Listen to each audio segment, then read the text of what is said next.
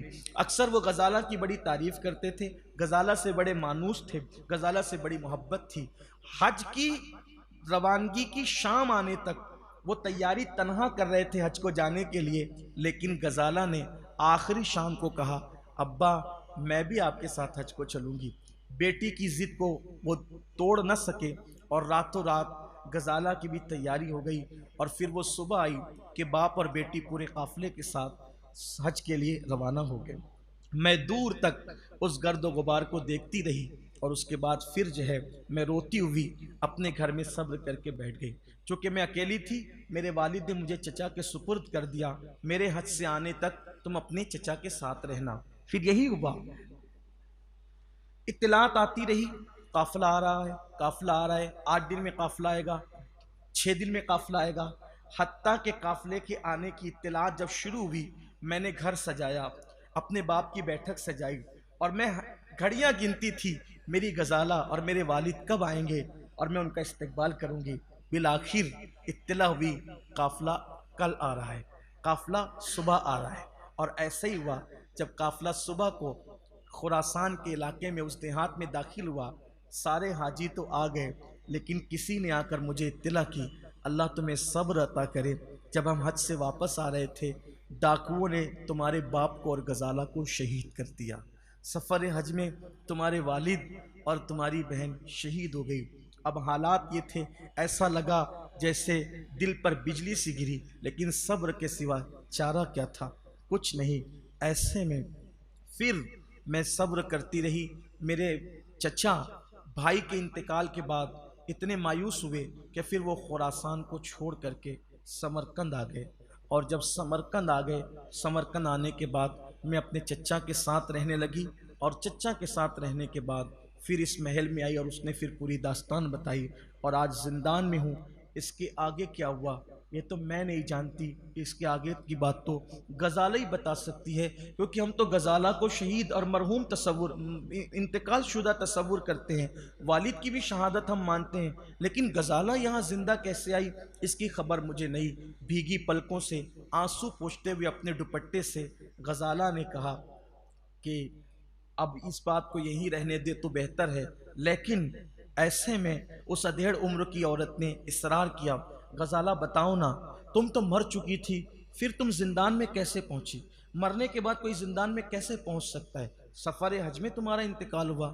غزالہ نے بتایا ہم سفر حج کر کے واپس آ رہے تھے، ایسے میں ہمارا قافلہ جنگلوں سے گزرتا ہوا، گھنے جنگلات سے گزرتا ہوا نکلا۔ جنگل کا سلسلہ اتنا دراز تھا کہ 3 دن تک مسلسل ڈاکوؤں کے خوف سے قافلہ چلتا رہا۔ بالآخر چلتے چلتے قافلہ تھک گیا، اور جب قافلہ تھک گیا تو پھر یہ فیصلہ ہوا اب ہم نے یہیں پر رک جانا ہے، آرام کرنا ہے۔ میرے والد کی عادت تھی کہ وہ حاجیوں کے ساتھ قیام نہیں کرتے تھے، اور لوگ بھی ان کے احترام اور ان کی بزرگی کی وجہ سے ان کے ساتھ قیام نہیں کرتے تھے۔ اوروں کے خیموں سے دور ہٹ کر کے میرے والد ہمارا خیمہ لگاتے تھے تاکہ رات کی عبادت میں کوئی خلل نہ آئے اور آپ رات کو اطمینان کے ساتھ عبادت کر سکیں۔ وہی رات تھی، رات کا آخری پہر تھا۔ میرے والد آنسوؤں سے اپنا منہ دھو رہے تھے، آہ و بکا میں مصروف تھے، اور میں والد کے قریب سو رہی تھی۔ اچانک گھوڑوں کے ٹاپوں کی آواز آئی، میں ان ٹاپوں کی آواز سے بیدار ہوئی، اور پھر میں نے اچانک ایک آواز سنی جلدی کرو یہ وہی خیمہ ہے، اور پھر اتنا سننے کے فوراً بعد میں نے دیکھا کہ کمن ڈالی گئی مجھے اور میرے والد کو اسی حالت میں، جبکہ میرے والد مصروف عبادت تھے اور میں ابھی لیٹ کر کے اس خوف سے اٹھ بیٹھی تھی۔ ہمیں سنبھلنے کا موقع بھی نہیں ملا اور کمندوں سے باندھ دیا گیا۔ باندھنے کے بعد ہمیں گھوڑے پر ڈال دیا گیا مشقیں کس کے، اور مشقیں کسنے کے بعد جب ہمیں گھوڑے پر ڈال دیا گیا تو میں نے محسوس کیا کہ جس گھوڑے پر میں بندھی ہوئی ہوں اسی گھوڑے پر میرے والد بھی بندھے ہوئے ہیں۔ تھوڑی دیر کے بعد مجھے محسوس ہوا اب میرے والد نہیں ہیں۔ رات بھر گھوڑا دوڑایا جاتا رہا، اور رات بھر وہ گھوڑے کو دوڑاتے رہے، ساتھ کچھ گھوڑے اور بھی تھے۔ صبح ہوتے ہوتے انہوں نے ایک چشمے کے پاس گھوڑا روکا،